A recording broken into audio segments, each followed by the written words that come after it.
these verses that we recognize that. Go back to the now. Ed, please.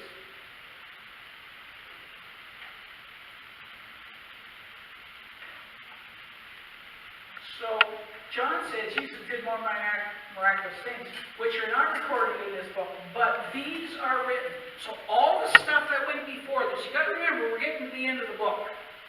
All the stuff that was written before this, you may believe, it's there so that you may believe that Jesus is the Christ, the Son of God, and that by believing, you may have life in His name.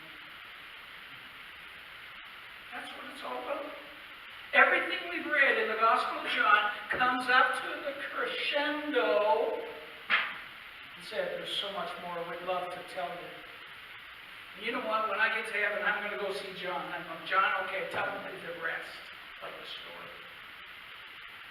Tell me the rest of this. Tell me about all the other stuff. And you know, this was right at the same time that Thomas wasn't there when Jesus appeared to them. He wasn't there.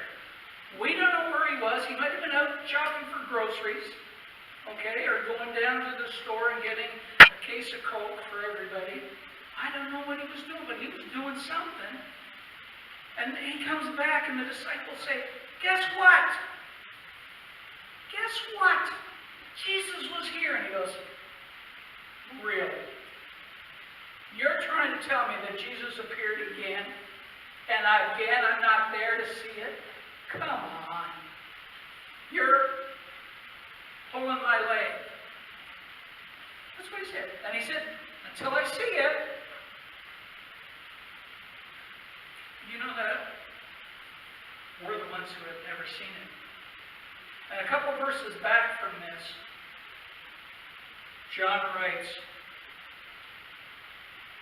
that Jesus came along when Thomas was finally there, and he said, my Lord and my Savior. When he said that, he recognized because he saw it. And Jesus said something very interesting to him at that point.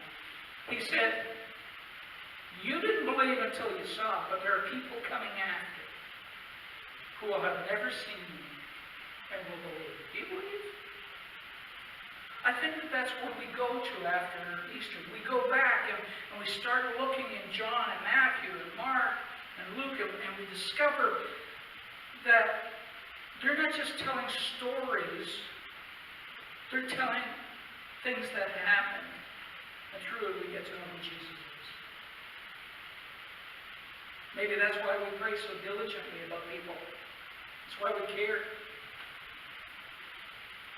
Deborah was mentioning last week that I should put in the bulletin and in the newsletter about her daughter. Her daughter's got a new job with the federal government in Ottawa, and her boss is making it really hard for her on purpose.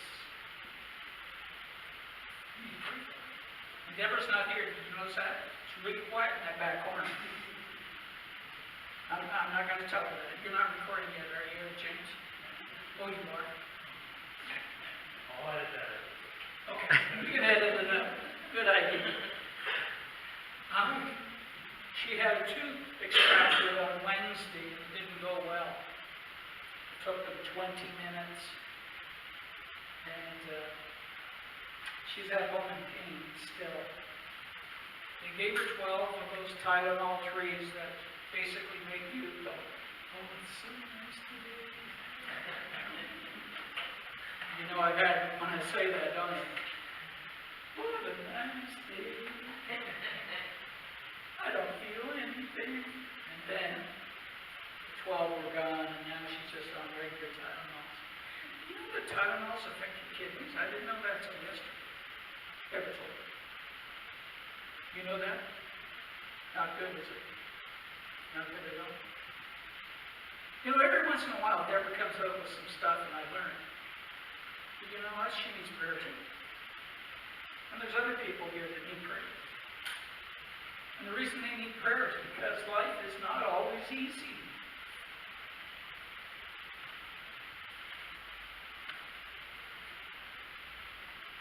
And Jesse's an example, but he keeps on going, doesn't he? Nothing will deter his faith in God and God's presence with him. Nothing. And you go to see him, he's got the biggest smile in the whole residence there. When you walk in, he's just ear to ear. And he can do that, I know. We do need to pray. And sometimes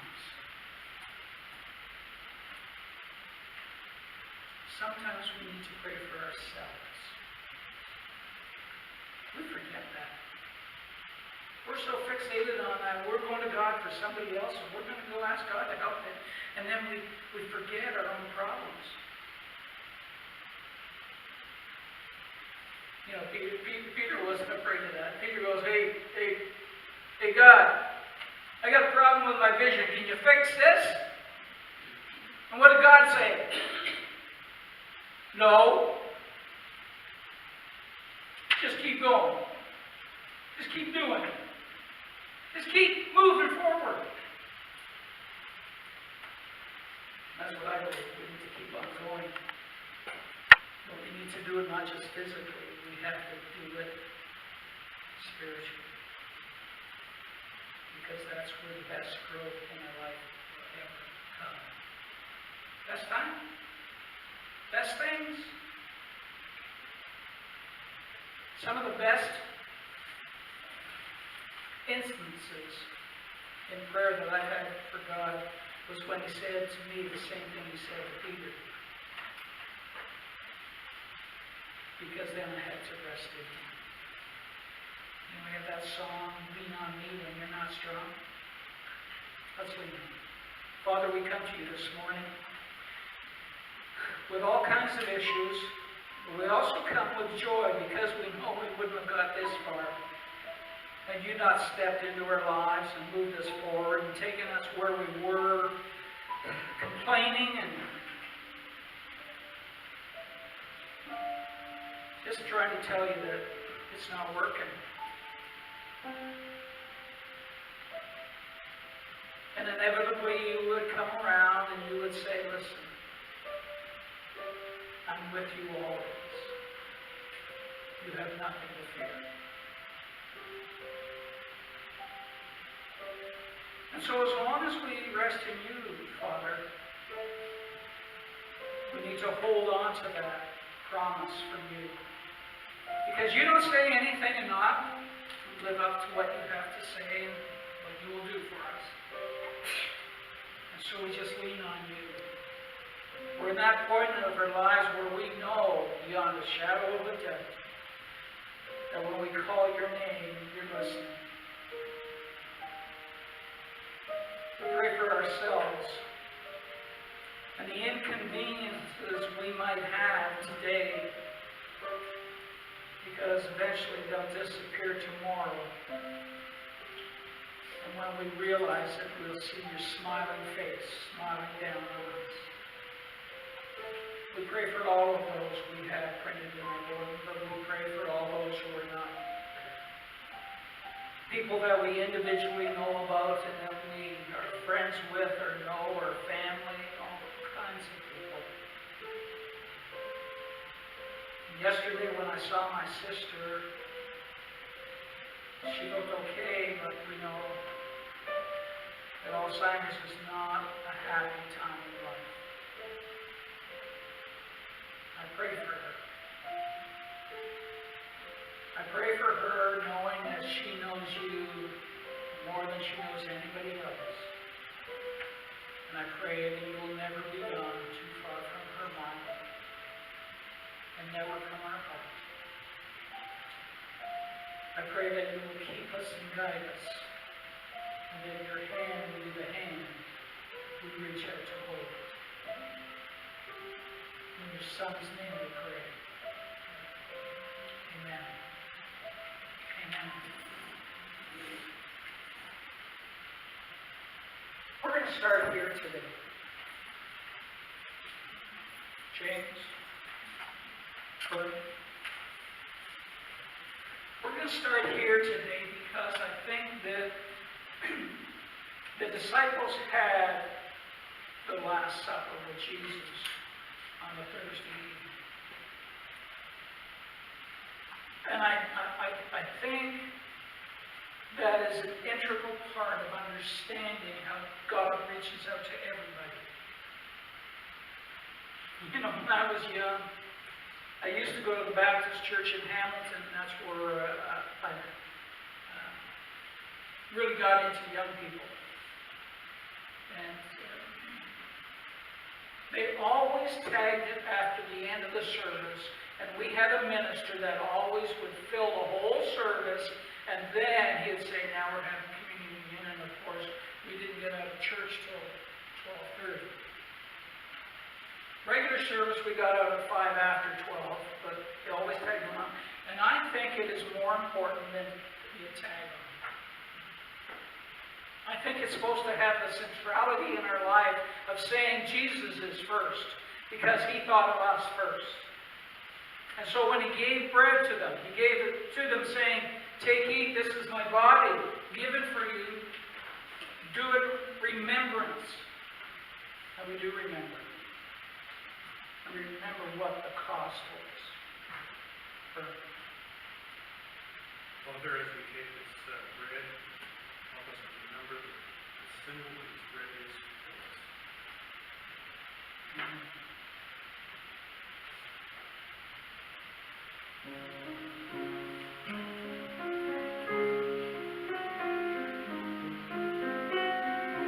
I'm reminded of the song that John Starnes used to sing.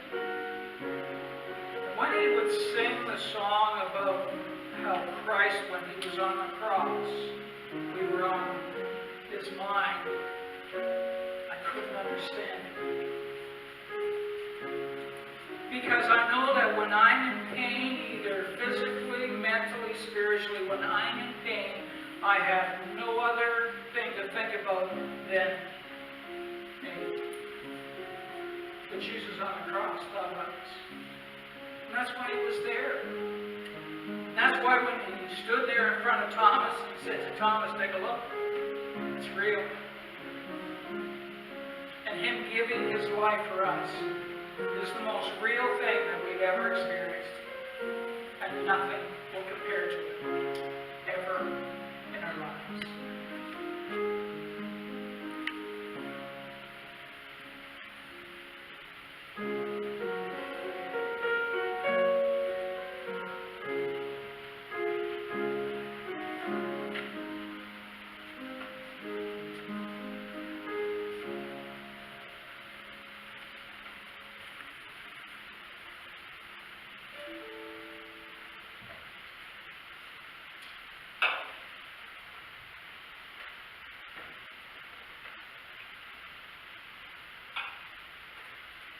Imagine you're this disciple there. You've already had the dinner. Jesus breaks the bread and he blessed it and he gave it to them. He said, this is a representation of the giving of myself for you. Each of y'all.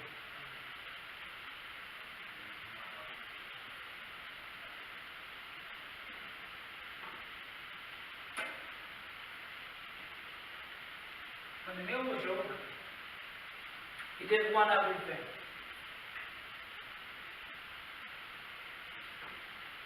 He said, I want you to remember what we just done, but there is one thing more, where you can understand in its totality what it means, because the shed blood means the life of God. Until the morning.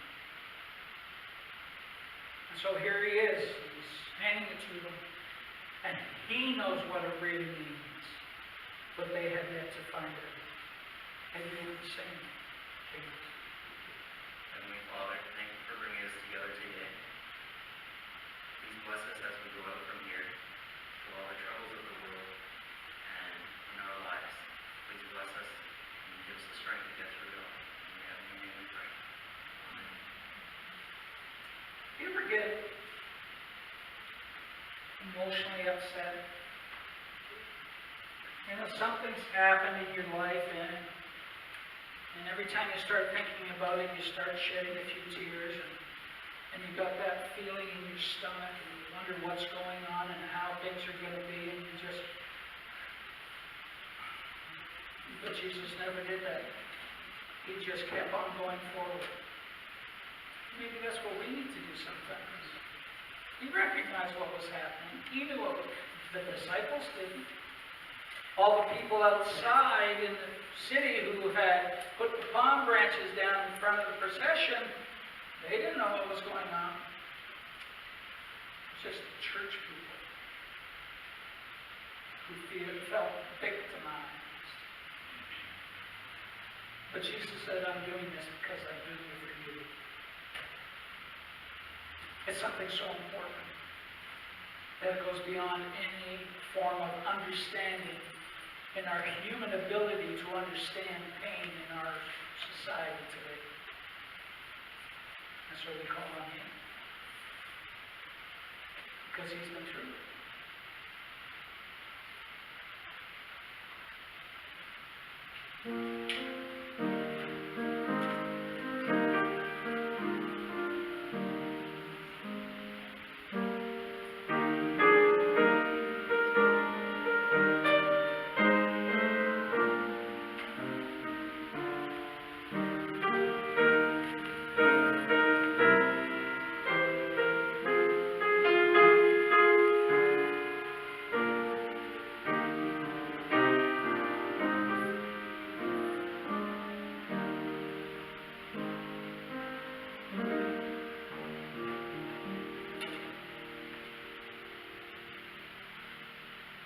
Beyond our mental capabilities of comprehending what He did, He still says, here you are.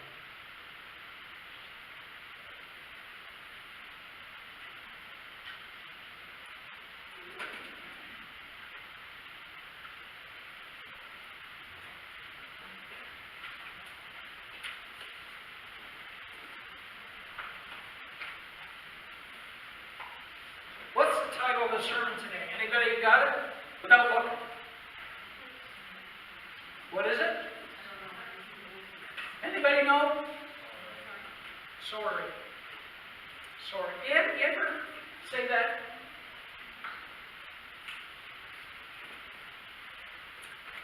Deborah gets angry with me when she's out and somebody opens the door, just keeps on going, lets it bang in my face. And the person turns around and says, sorry. And I go, no, you're not. Don't do that. I said, well, she's not, or he's not.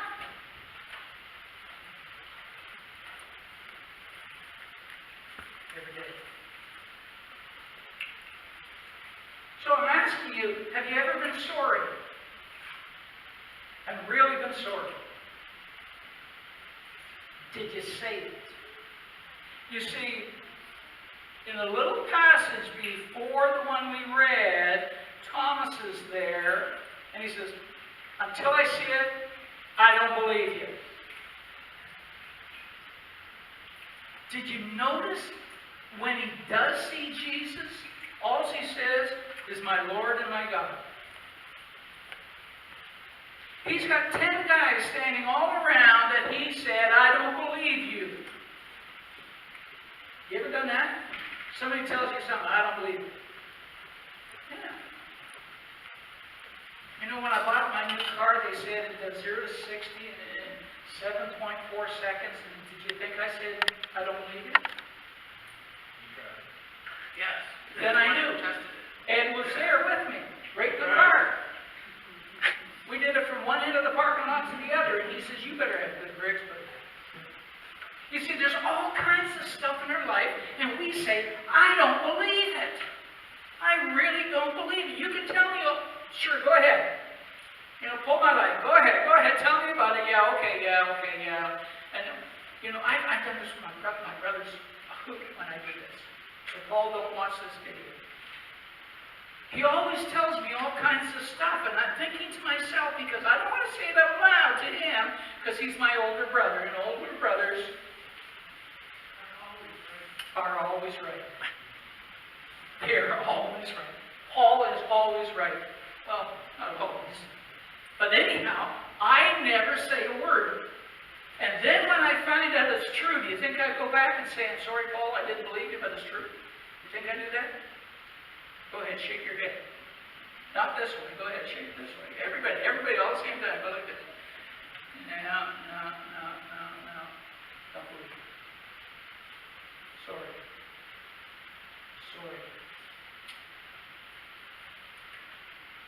When we have children in our lives, whether it's ours or nieces and nephews or whatever, they are always taught 2 words, right? What are they? Or 3 words. I know somebody was going to correct me on that. The first one is, and then the second 2, you know what else? The 4th one is, say you're sorry. Remember that? Does anybody remember that from when we were a kid? Because I remember so clearly that it bothers me at times because my mom would say, Robin, say you're sorry. And I put my hands down as far into my pockets as I could, and I'd stand there looking at the ground, and I go, sorry. You know what my mother said? Now say it.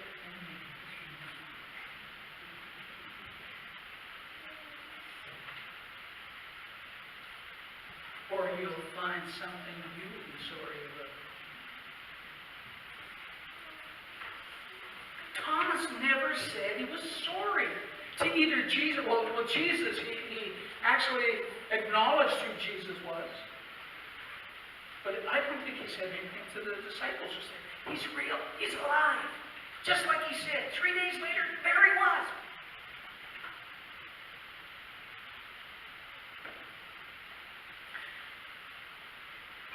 But did he need to?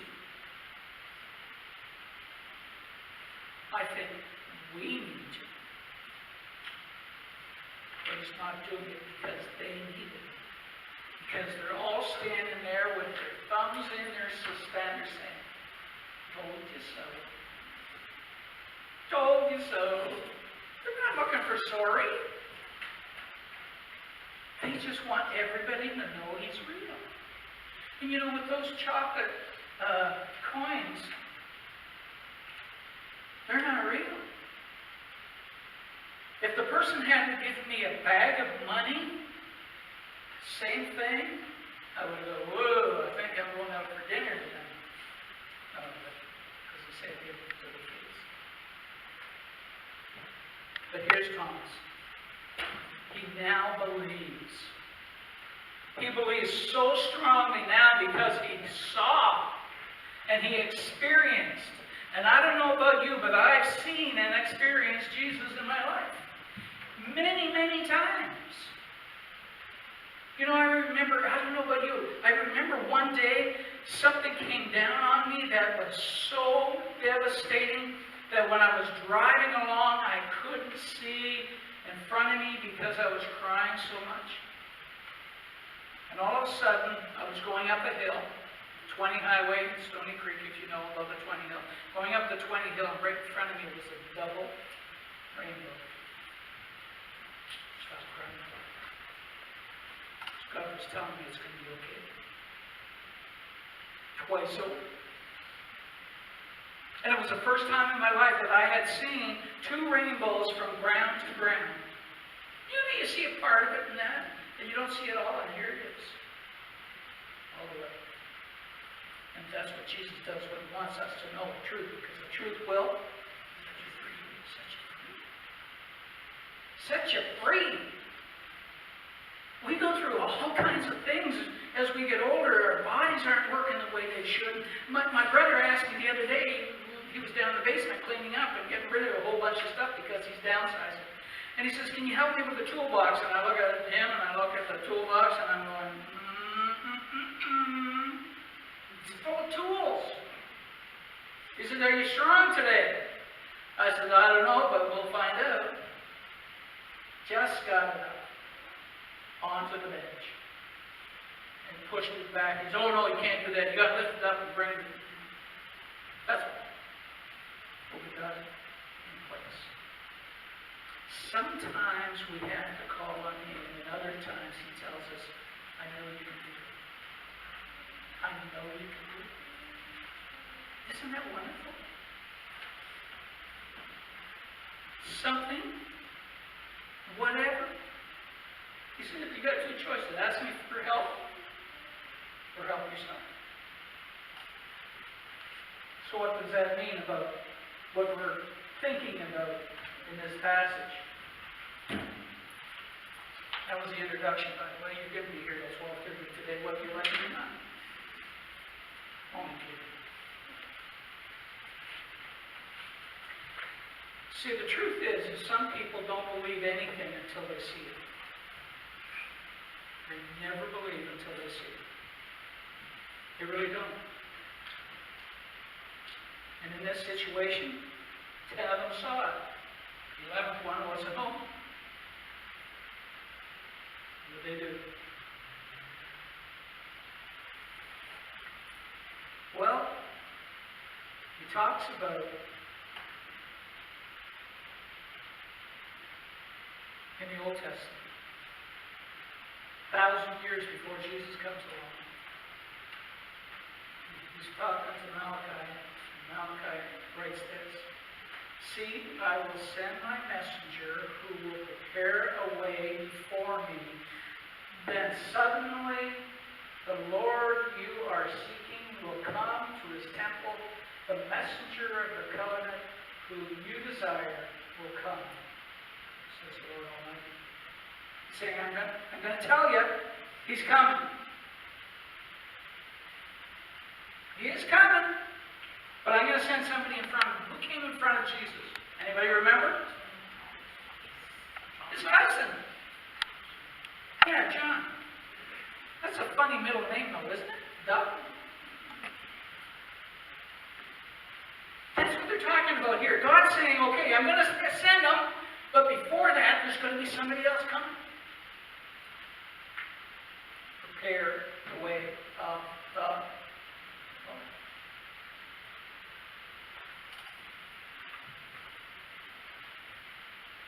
The thing is we are the ones who's talking about, the ones who haven't seen. And I want to go through a couple of things here.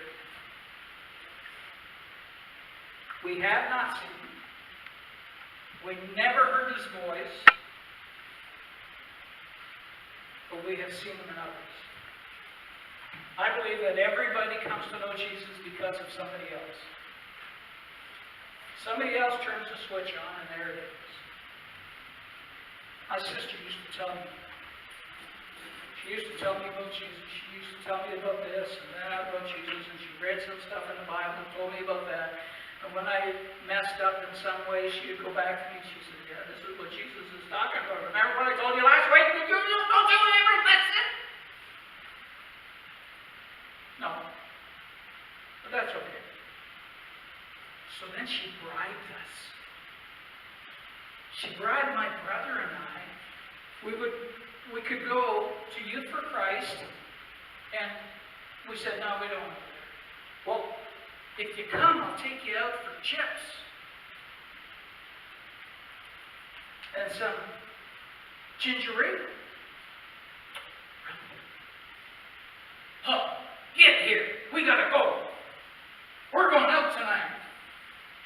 And away we'd go, and we'd go down to Wesley United Church, which was closed up as a church, and the Youth for Christ rented it for years and years.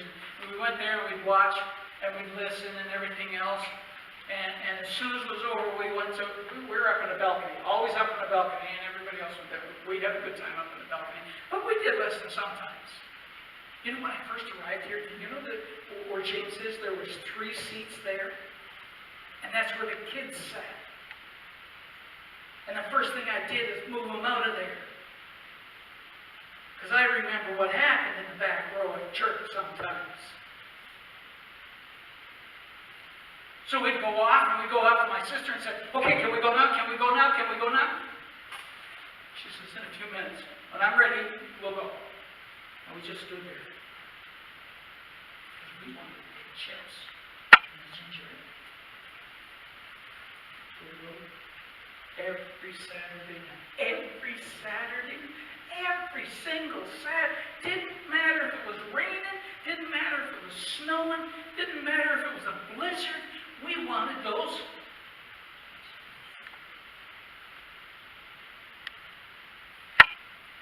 And all the time we went, We heard the word of the Lord, and it became real to us. It was my sister.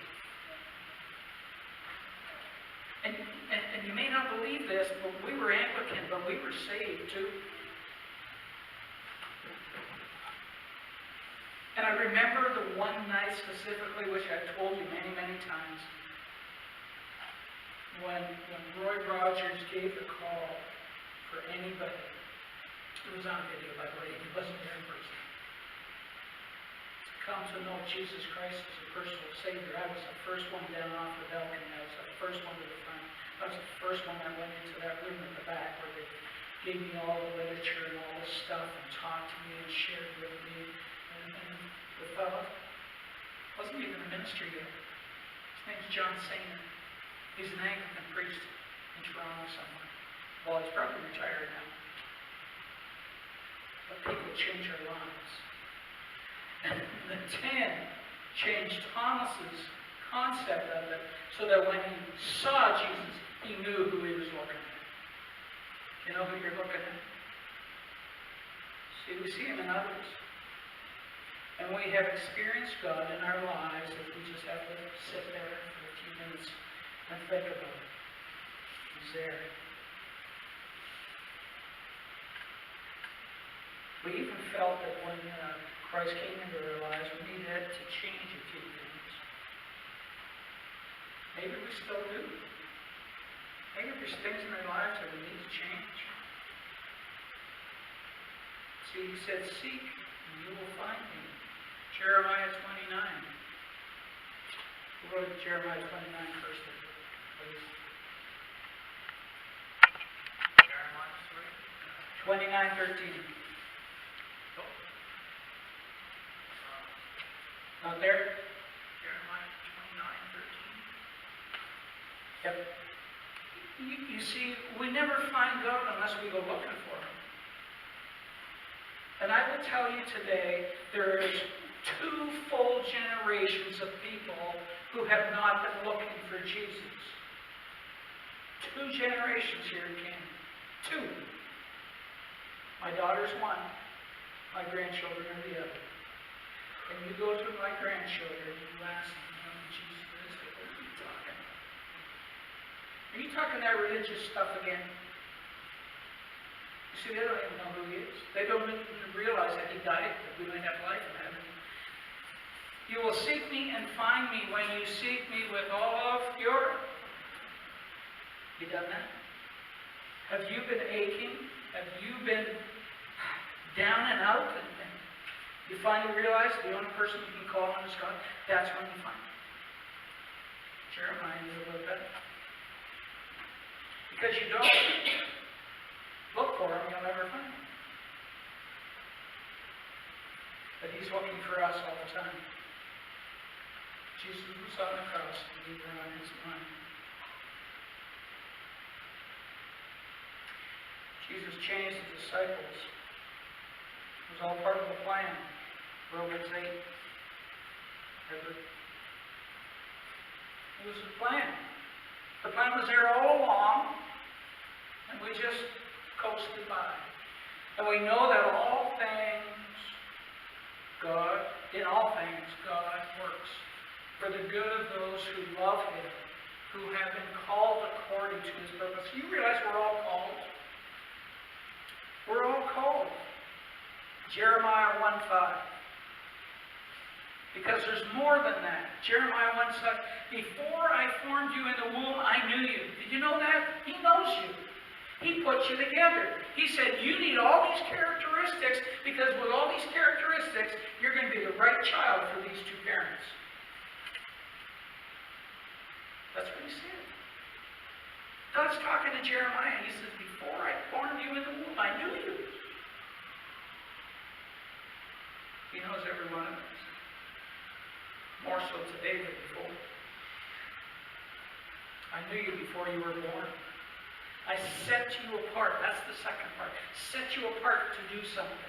Set you apart to accomplish something. Set you apart to do something for Him to reach other people, because we all need to talk to other people. People talk to us, we found the Lord. Some of us, it's our parents. Some of us, it's our sisters or brothers or Sunday school teachers or pastors. It's all part of it. He said, I set you apart. And in Jeremiah, he said, I gave you a job to do. Jeremiah was only a young guy when he got called by God, and that's where this is coming from. He's only a young fellow, and he says, well, nobody's going to listen to me. You know what? Nobody can deny the truth. But the truth will always set us free. Set us free from this world when we go to be with Him. Set us free from all the anxiety and all the stresses in life. You know, in the bulletin meeting with her boss, who was making it really, really uncomfortable. That's how it works. That's exactly how it works. He sets us apart. He calls us to do something. And we need to say, here I am, Lord. Send me.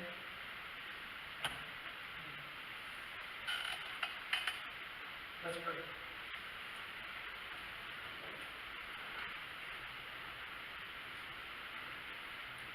Father, there are some Sundays when we come to church and we have no idea why we're here. Sometimes we come just because we think we need to be here, and other times we come and we say, Lord, what do you want to teach me today? What do you want to tell me? What do you want to show me? Father, I think some of us are like Thomas. We're saying, show me. I want to see it with my own eyes.